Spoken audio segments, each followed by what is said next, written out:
Mahigit sa 7,300 na tauhan mula sa iba't ibang ahensya ng pamahalaan ang pinakilos sa ginanap na send-off ceremony noong Mayo 2 sa Central Visayas bilang bahagi ng pinaigting na paghahanda para sa ASEAN Summit 2026. Pinangunahan ni Police General Jose Melencio Nartates Jr. kasama ang Philippine National Police Directorial Staff ang pag-activate ng Task Group Central Visayas sa ilalim ng Committee on Security, Peace and Order and Emergency Preparedness and Response. Nagsagawa rin ang aerial inspection ng PNP Chief upang tiyakin ang kahandaan ng mga kritikal na lugar, ruta at venues na pagdarausan ng mga aktibidad. Katuwang ng PNP sa deployment ang Armed Forces of the Philippines, Bureau of Fire Protection, Philippine Coast Guard, Department of Health at Office of Civil Defense.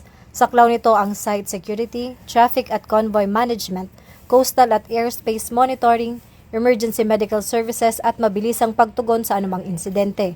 Samantala, nananawagan ng Philippine National Police sa publiko na makiisa at sumunod sa ipinapatupad na seguridad at traffic measures sa panahon ng ASEAN Summit. Mahalaga ang kooperasyon ng bawat mamamayan upang matiyak ang kaayusan at kaligtasan ng lahat, habang inaasahan ang pagdating ng mga delegates at leader mula sa iba't ibang bansa. Ang tagumpay ng nasabing pagtitipon ay nakasalalay hindi lamang sa mga otoridad, kundi sa aktibong pakikiisa ng buong sambayanan. Mula rito sa Campo Crame, ako si Patrol Woman Sari Bernales, nagbabalita para sa Police News Network. At ito ang bagong PNP para sa bagong Pilipinas, serbisyong mabilis, tapat at nararamdaman.